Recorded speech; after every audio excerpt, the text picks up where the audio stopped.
Early explorations and discoveries in the far north.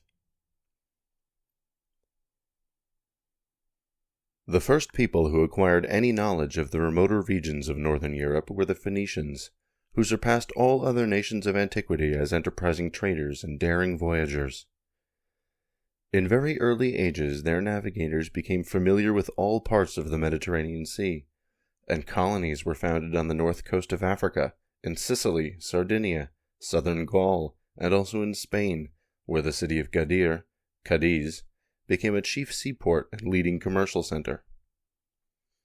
Not only did they venture beyond the Pillars of Hercules into the broad Atlantic, but in the reign of Necho of Egypt, 610 to 595 BC, their sailors in the employ of that king circumnavigated Africa by sailing from Arabia southward and returning by the way of Gibraltar. Footnote. Herodotus says, quote, "When Necho discontinued the work on the canal which was to connect the Nile with the Arabian Sea, he sent Phoenician sailors with ships and commanded them to return by the way of the Pillars of Hercules. The Phoenicians sailed from the Red Sea into the Southern Ocean, and when fall came they landed and sowed fields wherever they happened to be in Libya, Africa. They waited for the harvest, and when they had harvested the grain they went on board their ships, so that after 2 years had passed they returned through the Pillars of Hercules and came back to Egypt. And they hold, I can indeed not believe it, but perhaps others can, that when they rounded Libya they had the sun on their right hand." End quote. End footnote. On their seacoast voyages they discovered Madeira and the Canary Islands, and in 460 BC Hanno of Carthage attempted to plant a colony on the west coast of Africa. The development of trade drew them northward as well as southward along the Atlantic seaboard, but little is known of their operations in these waters, as they kept their trade routes secret in order to maintain commercial supremacy over Greek and Roman competitors.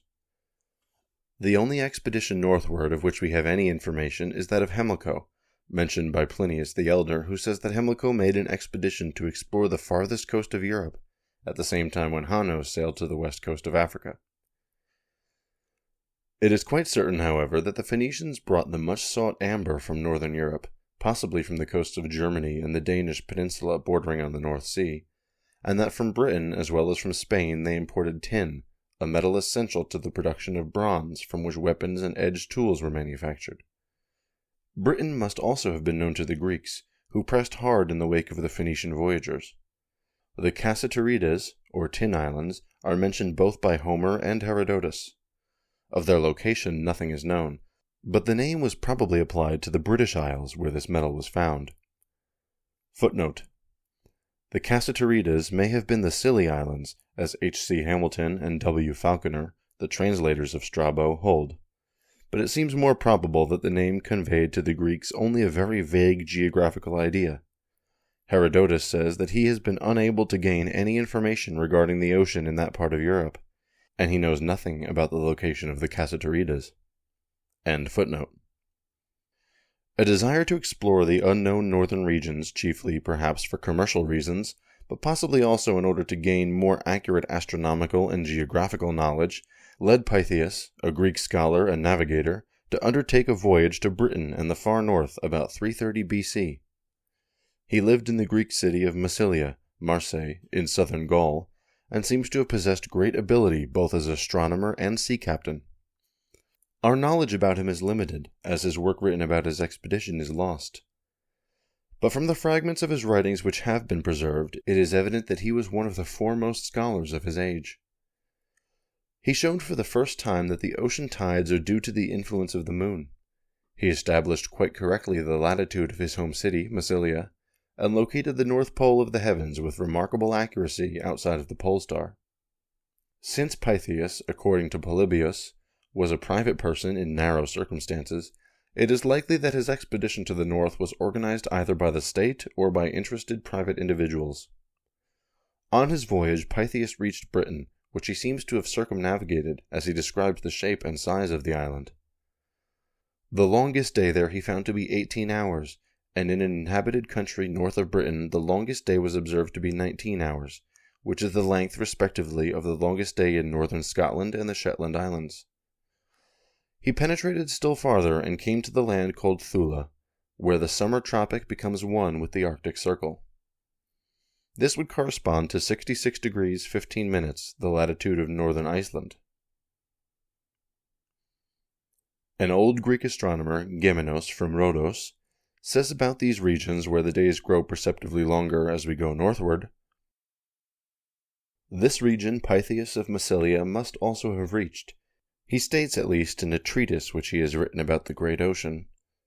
Interior quote, "The barbarians showed us where the sun sets, for it happens that in these places the night is very short, in some places 2 and in others 3 hours, so that the sun rises again a short time after it has set."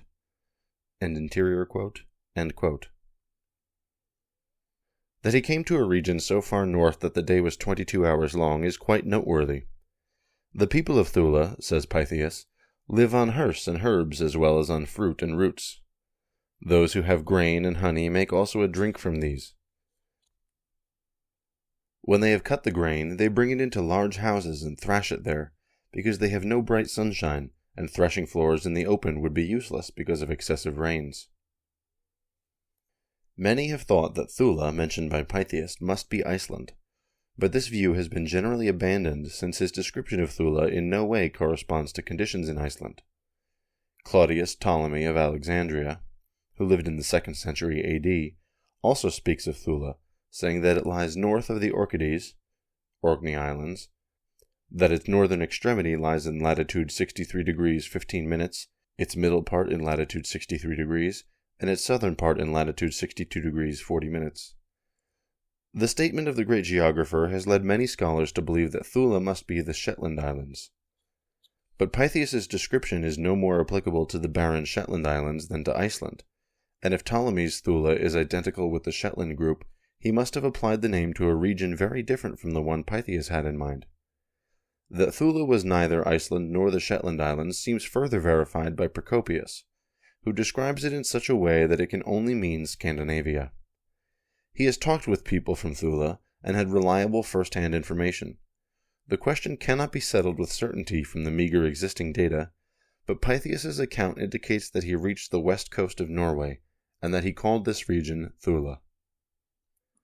Pytheas's work, or rather the small fragments which were preserved of it, was the chief source of information regarding Britain and the far north possessed by the Greeks. The Romans gained more definite knowledge of northern Europe through their conquests in Gaul and Britain, but about Scandinavia and Iceland they had no reliable information. Many of their writers mentioned Thule and Scandinavia, but these brief and vague notices only reveal how little they knew about these northern islands. Thule is mentioned by Plinius the Elder in his Historia Naturalis, by Tacitus in his De Vita et Moribus Agricolae, and also by Solinus, a Roman historical writer of the 3rd century AD, who was much read in the Middle Ages. In poetry, as well as in prose, the name of Thule or Thele was used by Roman writers. But for want of definite knowledge of the north, it gradually lost all real geographical significance, and was used in a general way to designate an island supposed to lie somewhere in the remote northern regions of the earth. The countries and peoples of the north still remained in the dark unknown. Only after the migrations had brought them into direct contact with the Roman world could writers like Procopius and Jordanus write accounts of Scandinavia which reflect a more direct knowledge. The only positive knowledge of Iceland prior to its discovery by the Norsemen seems to have been possessed by Celtic monks, who have left us the first definitive information regarding the island. For religious reasons, Irish hermits sought seclusion from the world in the uninhabited islands north of Britain, and, so far as we know, these hermits were the first inhabitants of Iceland and the Faroe Islands. Adamnan, abbot of Iona from 679 to 704, mentions in his Vita S. Columbae a prophecy of the saint regarding a man named Cormac who in Columba's days, 521 to 597, made 3 voyages from Ireland in search for the desert in the ocean, Eremium in Oceano. This term, so descriptive of Iceland, seems to render safe the assumption that this island is actually meant, especially since later sources show that Iceland was known to the Irish long before the coming of the Norsemen. The Venerable Bede, 674 to 735, also speaks of people of his own time who, coming from the island of Thule, declared that in summer the sun could be seen at midnight for a few days. In 825 A.D., the Irish monk Decuil wrote a work, Liber de Mensura Orbis Terrae, in which he describes the islands in the northern ocean, which he says he has not yet found mentioned by other writers. What he knows of geography in general he has gathered from Greek and Roman writers, but of Iceland, which he calls Thule, he has very definite knowledge, which he says that he has obtained from Irish hermits who have visited the land. Quote, "It is now 30 years since some priests, clerici, who has stayed in that island from February 1st till August 1st, told me that not only at the summer solstice, but also in the days thereabout, the setting sun hides itself at the evening hour as it were behind a little hill, in such a way that no darkness occurs even for the shortest time, and if they had been on the high mountains of the island, the sun would probably never have been hidden." End quote. About the Faroe Islands, he says, quote, "There are still other islands in the ocean north of Britain which can be reached from the northern British Isles in 2 days and 2 nights straight sail with full sails and a steady favorable wind. These islands are generally small, nearly all are separated from one another by narrow sounds.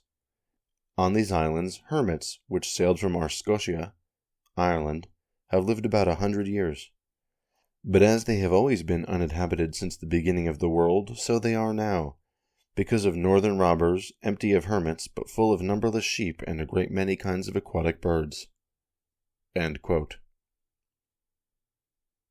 It is quite evident from these statements that long before Decuil wrote his book, the Irish were familiar with Iceland and the Faroe Islands, and that hermits, and undoubtedly also other settlers, had established permanent habitations there. 2 islands in the Faroe group, Store Demon and Little Demon, still bear their original Irish names, Demon being an Irish word meaning 2 mountain. Other Irish place names as Dungansvik and Dungansness are also found.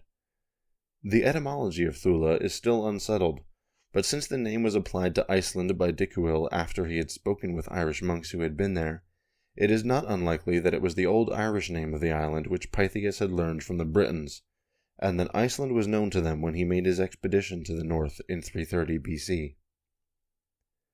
When the Norsemen first appeared as Vikings on the coasts of Britain and the neighboring islands is not known, but they must have taken possession of the smaller and more distant island groups like the Shetland and Faroe Islands not later than 700 AD.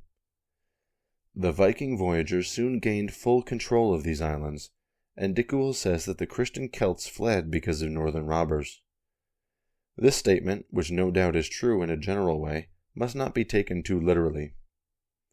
No sudden emigration even under those circumstances was possible, as the Celts at that time had no ships, but only frail boats made of skin, with which the voyage from the islands to Scotland or Ireland could be made only with great difficulty. The greater number of the original inhabitants must have remained in the islands and amalgamated with the Norse settlers, which can be seen also from Celtic loanwords incorporated in the Norse language of the islands, and from elements of culture traceable to Celtic influence. From the Celtic inhabitants the Norsemen learned to know of Christianity and higher ideals of life. From them too they must have heard of Iceland, which was so well known to the Celts, a new region beckoning the Norse settlers with all the romantic charm of the unknown. The islands became stepping stones leading to the discovery of Iceland by the Norsemen, and many noble traits of the early settlers are traceable to the influence which the Christian Celts are known to have exerted on life and customs in these early Norse colonies. When Iceland was first discovered by the Norsemen, and by whom the discovery was made, is not definitely known. Traditions which have been preserved by old Icelandic writers credit the Norseman Narod and the Swede Gardar with the discovery, but the accounts do not agree, and cannot well be regarded as anything but reminiscences of early voyages to the island. Sturla Thordson's version of the Landnámabók, Sturlabók, has the following account. Quote, "It is said that some men were to sail from Norway to the Faroe Islands. Some say that it was Narod the Viking. But they were driven westward into the ocean, and found there a big land. In the East Fjords they ascended a high mountain, and looked about if they could see smoke or any evidence that the land was inhabited, but they saw none. They returned in the fall to the Faroe Islands, and as they sailed away, heavy snow fell in the mountains, and they called the land Snaeland, Snowland.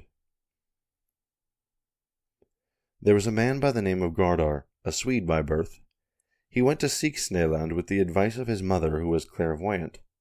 He came to land east of the eastern Cape Horn, where there was a haven. Gardar sailed around the land and showed that it was an island. He spent the winter in Husavik in Skjalfanda, where he built a house.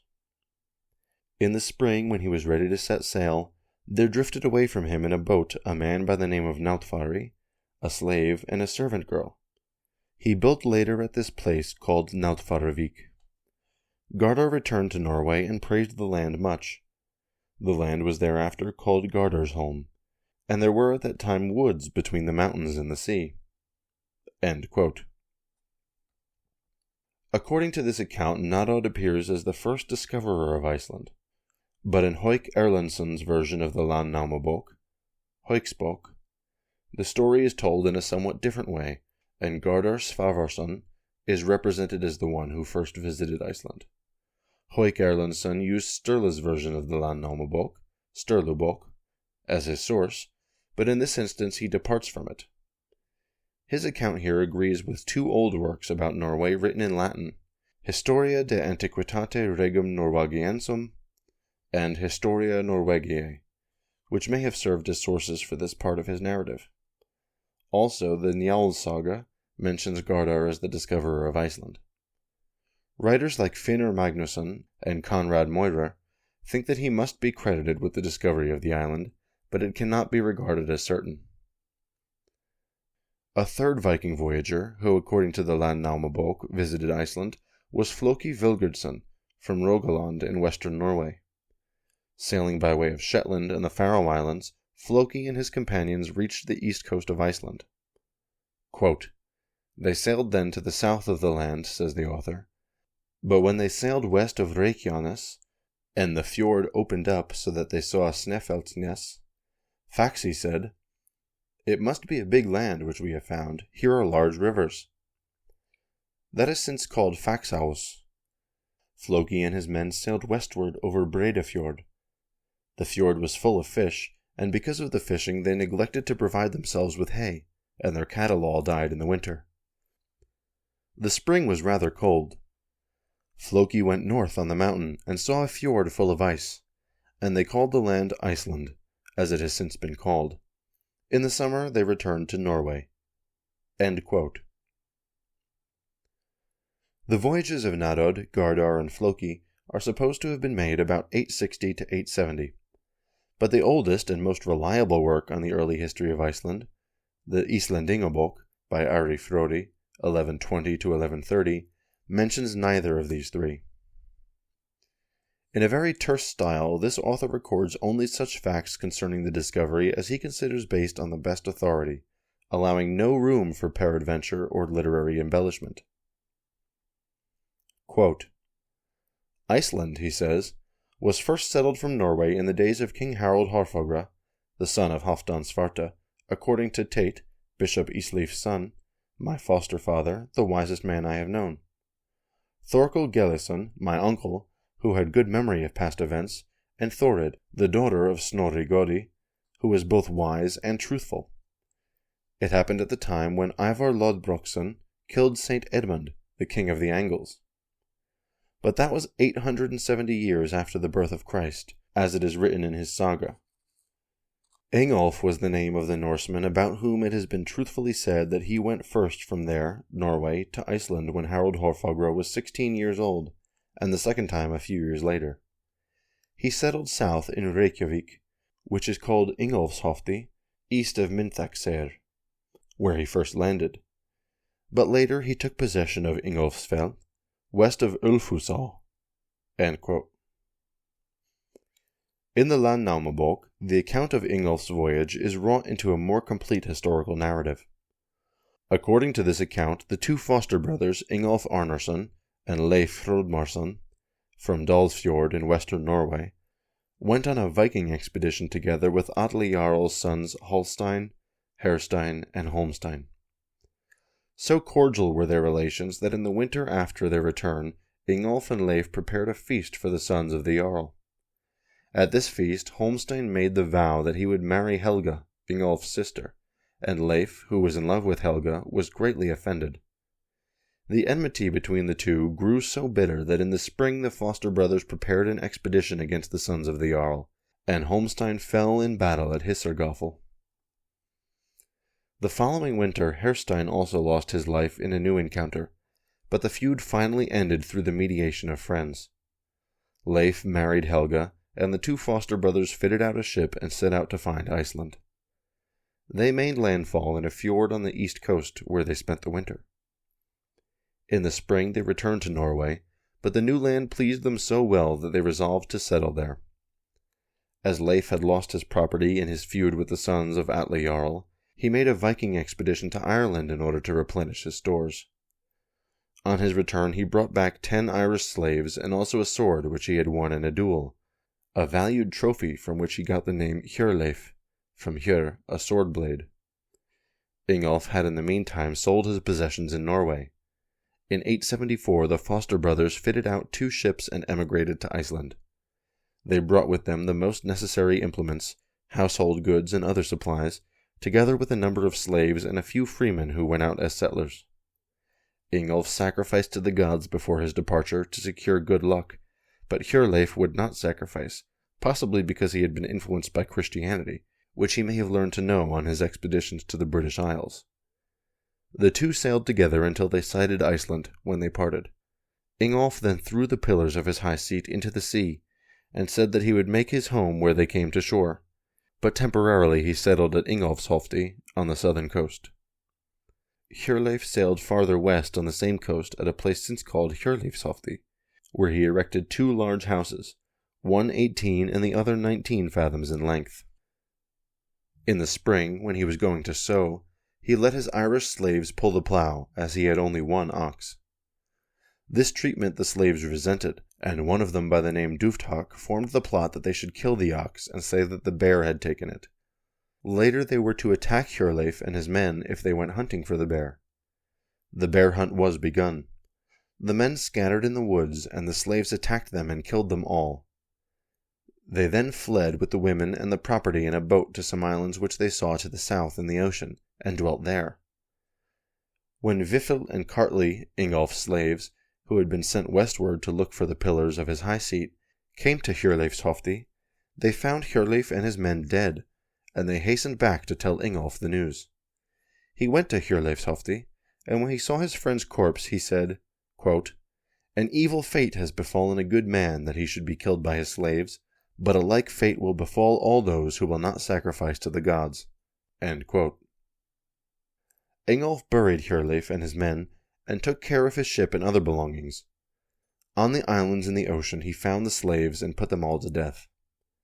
These islands were since called Vestmannaeyjar, because the slaves were Vestmen, Celts. Ingolf took with him the women who had been carried away, and returned to Hjörleifsholti, where he remained that winter. The following summer he sailed westward along the coast, spending the 3rd winter near a mountain called Ingolfsfell, west of Ulfusal.